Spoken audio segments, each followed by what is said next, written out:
ঘরোয়া এ division league ফুটবলের জন্য প্রস্তুতি চূড়ান্ত ব্লাড মাউথ ক্লাবের। বিষয়টি নিয়ে মঙ্গলবার সাংবাদিক সম্মেলন করে ব্লাড মাউথ ক্লাব এবারের এ ডিভিশন লিগ ফুটবল টুর্নামেন্টের জন্য মণিপুর থেকে 7 জন, কলকাতা থেকে 3 জন এবং কেরল থেকে 6 জন খেলোয়াড় আনা হচ্ছে বলে জানিয়েছে ব্লাড মাউথ ক্লাব কর্তৃপক্ষ। এক্ষেত্রে এবারের টুর্নামেন্টের জন্য ক্লাবের বাজেট 35 লক্ষ টাকা বলে জানিয়েছেন কর্তৃপক্ষ। এবারের এ ডিভিশন লিগ ফুটবলে ভালো খেলা উপহার দেবার দাবিও করেছে ব্লাড মাউথ ক্লাব। 8 জন প্লেয়ার মণিপুর থেকে আমাদের ক্লাবে আছে এই বছর।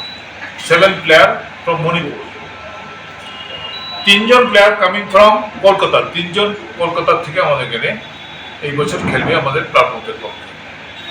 6 জন প্লেয়ার কেরালা থেকে আমাদের এখানে এসছে এই বছর।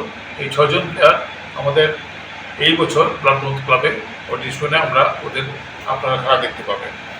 7 জন player from Agartala, local player 7 জন, আর নিজের যেটা আছে সেটাতে 7 জন করে যে যারা খুব ভালো প্লেয়ার তারা আমাদের ক্লাবে এই বছর অংশগ্রহণ করবে। টিমের এই বছরের বাজেট অ্যাপ্রক্সিমেট 35 লাখ।